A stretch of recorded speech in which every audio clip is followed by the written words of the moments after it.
Hello friends, how are you? So friends, आज मैं live एक अनदर एडमिशन रिलेटेड अपडेट। उस अपडेट में मैं डिस्कस करने वाला हूँ regarding the entrance test of BSc nursing, BSc paramedical, BSc technology. और इसमें जैसे कि आपको पता है 19th ऑफ जून को इसका एंट्रेंस टेस्ट कंडक्ट करेगा जेके बोपी, और in various centres in J and K, Jammu division as well as the Srinagar division. अब इसमें मैं एक एमसीक्यूज़, कुछ important MCQs regarding the physics में डिस्कस करने वाला हूँ आप लोगों के साथ, क्योंकि कई मेरे सब्सक्राइबर मेरे को बोल रहे फिजिक्स पे थोड़ा सा आप इंपॉर्टेंट क्वेश्चंस के बारे में डिस्कस कीजिए। 12th बेस के मैं ऑलरेडी अपलोड कर चुका हूँ, कुछ इंपॉर्टेंट चैप्टर्स ऑलरेडी मैं कर चुका हूँ ऑलरेडी, जिसमें केमिस्ट्री के 3 चैप्टर्स आते हैं। और आई थिंक बायो का लाइव प्रोसेस मैंने डिस्कस किया है, जिसके 150 क्वेश्चंस मैंने ऑलरेडी डिस्कस किए हैं अपने चैनल पे लेटेस्ट। और आज मैं थोड़ा सा, क्योंकि इनका एग्जामिनेशन काफ़ी क्लोज आ चुका है, तो some of the important questions regarding the physics, related to physics, क्योंकि इसमें क्या है कि फिजिक्स, केमिस्ट्री और बायो सारे इक्वलेंट मार्क्स के आ रहे हैं। 60 मार्क्स की फिजिक्स है, 60 मार्क्स की केमिस्ट्री है, 60 मार्क्स की बायो है। बायो केमिस्ट्री में तो चलो आप कर सकते हो, लेकिन फिजिक्स में क्या है कि थोड़ा न्यूमेरिकल बेस्ड रहते हैं, तो इसलिए मैं कुछ इंपॉर्टेंट एमसीक्यूज़ आपके लिए लेकर आया हूँ। ठीक है, जो ऑलरेडी सीबीएसई पैटर्न के रिलेटेड है और सीबीएसई में ये आ चुके हैं, तो इसको भी आप एक बार थोड़ा सा देख लीजिएगा, ताकि इस टाइप के क्वेश्चंस आपको आ सकते हैं पेपर में। These are some of the important questions which are already, मतलब पुराने पेपर्स में आ चुके हैं already in CBSE as well as the जो एंट्रेंस टेस्ट कंडक्ट होते हैं सेंटर्स लेवल के। तो इसमें जैसे आप ये देखिए, इसमें मैं इलेक्ट्रोस्टैटिक्स के बारे में अगर डिस्कस करूं, तो द कैपेसिटी, इसमें कुछ एमसीक्यूज़ हैं, जैसे the capacity of an isolated conducting sphere of a radius R is proportional to. ठीक है, तो इसमें इन्होंने ऑप्शंस दिए हुए हैं, R square B 1/r square, C 1/r, और डी आर। तो इसमें जो करेक्ट आंसर जो निकल के आ रहा है दैट इज़ द आर। ठीक है, तो इसका मतलब ये है कि जो आपकी आइसोलेटेड कंडक्टिंग स्फीयर होता है वो टोटली डिपेंड करता है उसके रेडियस के ऊपर। ठीक है, उसके बाद अगर हम नेक्स्ट क्वेश्चन की बात करें, तो एक condenser is connected cross another charge condenser, the energy in the two condensers will be. तो चारों ऑप्शंस आपकी स्क्रीन के सामने हैं। इसमें जो करेक्ट आंसर सेकंड में जो निकल के आ रहा है that is the B part, which is by less than that in the initial condenser. तो अगर एक कंडेंसर दूसरे कंडेंसर के साथ कनेक्टेड है, तो उसमें ये होगा कि आपका जो इनिशियल कंडेंसर से जो सेकंड कंडेंसर जो कनेक्टेड है, तो जो चार्ज होगा, एनर्जी होगी टू कंडेंसर में, वो बराबर नहीं होगी। ठीक है, जो सेकंड कंडेंसर है उसकी कम होगी इनिशियल कंडेंसर से। The 3 different capacitors are connected in series. अगर 3 कैपेसिटर्स को आप कनेक्टेड सीरीज में करते हो, तो उसमें क्या होगा, देन व्हाट विल हैपन। जो ऑप्शंस आपकी स्क्रीन के सामने, इसमें ए पार्ट आएगा, they will be equally charge. तो कैपेसिटेंस के केस में क्या होगा कि चार्ज आपका इक्वली डिवाइडेड होगा। फोर्थ पार्ट आपकी स्क्रीन के सामने है। इसमें ये इन्होंने एक फिगर दी हुई है, plot of the lines of the force due to two charges Q1 Q2, figure out the sign of the charges. तो इसमें ऑप्शन दिए बोथ पॉजिटिव बोथ नेगेटिव। तो फोर्थ में जो करेक्ट आंसर इसमें निकल के आ रहा है, 2 ऑप्शन और भी हैं, मैं अब बाद में बताता हूँ आपको। तो इसमें बोथ नेगेटिव चार्ज के बारे में बताया, क्योंकि like charges repel each other हो, तो ये लाइंस क्या कर रही हैं आपस में, रिपेल मतलब अट्रैक्ट नहीं हो रही हैं, ये दूर की तरफ जा रही है 1 और 2 से। ठीक है, तो इसमें क्या हो रहा है कि बोथ नेगेटिव चार्जेस हैं इसमें। उसके बाद अगर हम बात करें आपका फिफ्थ का, ये hollow metal spheres of radius 10 centimetre is charge such that the potential on its surface is 80 volt, the potential at the centre of the sphere. तो ये जो फिफ्थ क्वेश्चन है उसका जो करेक्ट आंसर निकल के आ रहा है that is the B part, 80 volts is the right answer. ठीक है, उसके बाद अगर हम डिस्कस करें, तो 4 microfarad condenser is charge to 400 volts and then its plates are joined together through a resistance of 1 kilo ohm. The heat produce in the resistance is. तो उसमें जो करेक्ट आंसर निकल के आ रहा है सिक्स वाले में that is the C part, 0.32 joules. ठीक है, तो इसमें हीट प्रोड्यूस आप लोगों को निकालनी है। ठीक है, और उसके बाद जो सेवंथ है, the sphere of the radius R has a uniform distribution of electric charge in its volume at a distance X from its centre where X is less than R, the electric field is directly proportional to. जो C part इसमें जो निकल के आ रहा है that is the X part, C part, sorry, C part is the right answer which is X. The distance के ऊपर वो डिपेंड करेगा, the electric field and the potential inside hollow charge conducting plates are respectively. तो इसमें eighth का जो correct answer निकल के आ रहा है that will be the B part. ठीक है, तो ये एक फॉर्मूला है, ये आपके सामने है, ये आप देख सकते हो, B is the correct answer. उसके बाद ये आ गया आपका फिगर है इसमें, 9th वाले क्वेश्चन की ये फिगर है। इसमें भी वेरियस ऑप्शंस इन्होंने दिए हुए हैं, वो मैं आपसे जो नेक्स्ट पेज है उसमें मैं आपसे डिस्कस करता हूँ। फिगर को एक बार ज़रूर देख लीजिएगा। इसमें 4 कैपेसिटेंस ये माइक्रोफैरेड के continuity ratio as per the figure.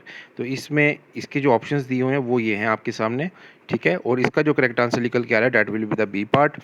उसके बाद जो 10th क्वेश्चन है, the charge Q is placed in the centre of the lines of joining two exactly equal positive charges Q, each the system of 3 charges will be in equilibrium of Q is equal to. तो 10th का answer जो निकल के आ रहा है that will be the B part minus Q by 4। There is an electric field E in X direction if work done in moving a charge 0.2 c through a distance of 2 meter along a line making an angle of 60 degree with x-axis is 4.0 joules. What is the value of E? तो 11th का जो correct answer है that will be the D part, none of this. तो 12th में आप इसको देख सकते हैं क्वेश्चन को। अब मैं इसको रीड नहीं करूँगा क्योंकि वीडियो से काफ़ी लेंथी हो जाती है, क्योंकि मैंने 100 क्वेश्चन आज इसको कवर अप करने अपनी वीडियो में अप्रॉक्सीमेटली। तो आप एक बार इसको देख लीजिए 12th क्वेश्चन। तो उसमें जो करेक्ट आंसर निकल के आ रहा है that will be the D part. 13th में अगर आप देख सकते हो, earth is suppose to be a metallic sphere, its capacity will be nearly. तो 13th में जो करेक्ट आंसर वो that will be the B part, ठीक है। 14th की बात करें, increasing the charge on the plates of the capacitor means, तो उसमें क्या है B part, increasing the potential difference between the plates. Potential difference अगर कैपेसिटेंस के बीच में, प्लेट्स के बीच में इंक्रीज होता है तो इसका मतलब उसका जो कैपेसिटर है वो भी, उसकी वैल्यू भी इंक्रीज हो रही है। और 15th का क्वेश्चन आप देख लीजिए, इसका A part is the correct answer. This is the A part, इसका ये करेक्ट आंसर है। उसके बाद अगर हम देखें 16th क्वेश्चन में, तो 16 क्वेश्चन में जो करेक्ट आंसर निकल के आ रहा है that will be the B part, ठीक है। Rho by epsilon nought. और उसके बाद 17th में जो करेक्ट आंसर है that will be the C part, 10⁻³ N by C इसके यूनिट्स हैं, ठीक है। 18th की बात करते हैं, तो 18th में जो करेक्ट आंसर निकल के आ रहा है that will be the C part, where is as 1/r where R is a distance from the axis. उसके बाद 19th की अगर मैं बात करूँ तो 19th में जो करेक्ट आंसर निकल के आ रहा है that will be the B part, ठीक है। उसके बाद अगर मैं 20th क्वेश्चन की बात करूँ, 20th क्वेश्चन में correct answer will be the D part is the correct answer, ठीक है। अब 21st क्वेश्चन है जो एक बार उसको रीड कर लीजिए। 21st का ऑप्शंस मैं आपको नेक्स्ट पेज में दिखाता हूँ। आपने आई थिंक पढ़ लिया क्वेश्चन को। नेक्स्ट पेज में चलते हैं, तो अगर नेक्स्ट पेज में चलते तो इसमें जो करेक्ट आंसर 21st का जो निकल के आ रहा है that will be the C part 0। 22nd का जो क्वेश्चन है उसका जो करेक्ट आंसर निकल के आ रहा है वो है B part, B is the correct answer, okay. उसके बाद 23rd का जो करेक्ट आंसर है that will be the A part, okay. 24th जो करेक्ट आंसर है that will be the D part, 0 is the correct answer, ठीक है। 25th के केस में जो करेक्ट आंसर निकल के आ रहा है that will be the A part is the correct answer, ठीक है। 26 के केस में करेक्ट आंसर जो निकल के आ रहा है that will be the A part. और 27th के केस में जो करेक्ट आंसर जो आपका निकल के आ रहा है that will B also the D part is the correct answer. 28th की अगर मैं बात करूँ, 28th के केस में जो करेक्ट आंसर निकल के आ रहा है that will be the C part, that is infinity. 29th के केस में जो करेक्ट आंसर निकल के आ रहा है that will be the A part, वो आपकी स्क्रीन के सामने c/2। उसके बाद 30th के केस में जो करेक्ट आंसर निकल के आ रहा है that will also the C part increases. 31 के केस में जो करेक्ट आंसर निकल के आ रहा है that will be the A part becomes k⁻⁻1 times, ठीक है। 32 के केस में जो करेक्ट आंसर निकल के आ रहा है that also be the C part, R2/R1 is the correct answer. उसके बाद 33 के केस में जो करेक्ट आंसर निकल के आ रहा है वो also is the C part, 0.1 joules.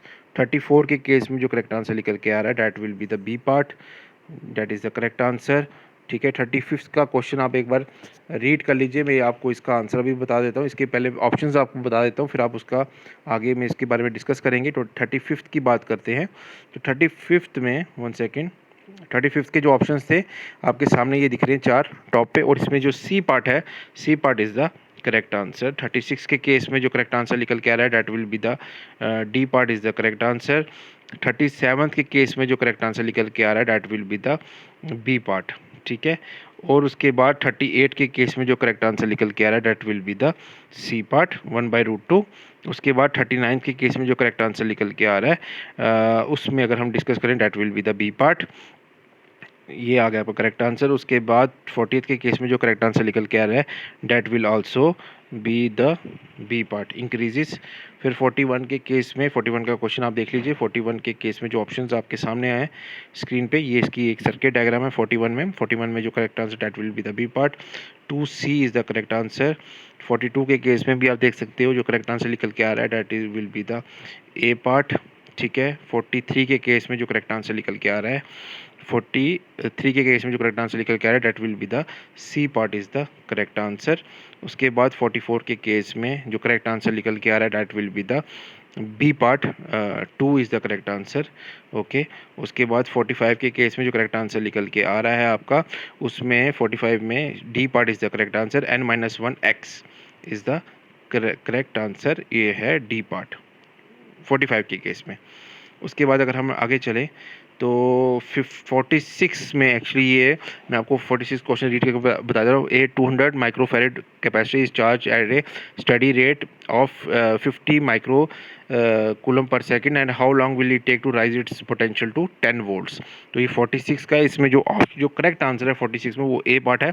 और ए पार्ट क्या है आपका 160 एस। ठीक है, 47 के केस में ये सर्किट है इसका और ये ऑप्शंस दिए हुए हैं। 47 के केस में जो करेक्ट आंसर निकल के आ रहा है that will be the D part. 48 के केस में जो करेक्ट आंसर निकल के आ रहा है वो है आपका A part. A part is the correct answer यहाँ पर।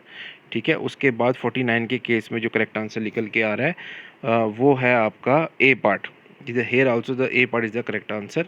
ये आपकी स्क्रीन पे है। और 50th के केस में जो करेक्ट आंसर निकल के आ रहा है that will be the D part 1/2 NCV square, that is the correct answer. तो आप 51 क्वेश्चन आप देख लीजिए। 51 में क्वेश्चन आपके सामने है और इसमें जो करेक्ट आंसर है that is the C part 0.1 volts.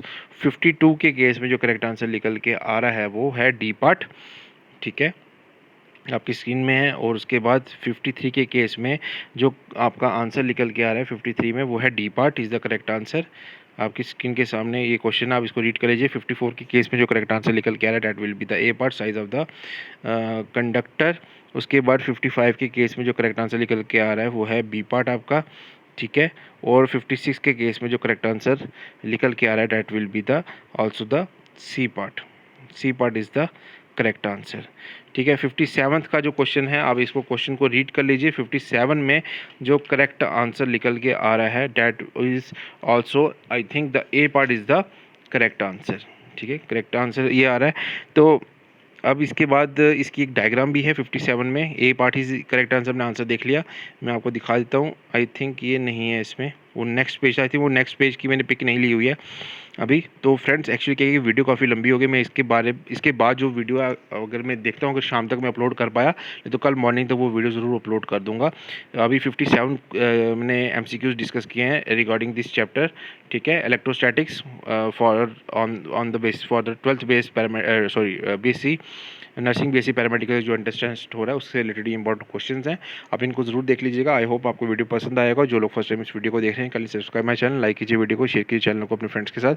और मैंने अपने इंस्टा का लिंक, टेलीग्राम चैनल का लिंक और व्हाट्सएप ग्रुप का लिंक भी अपने डिस्क्रिप्शन बॉक्स में दिया, आप मुझे उधर भी फॉलो कर सकते हो। Thank you for your love and support. मिलते हैं नेक्स्ट वीडियो में।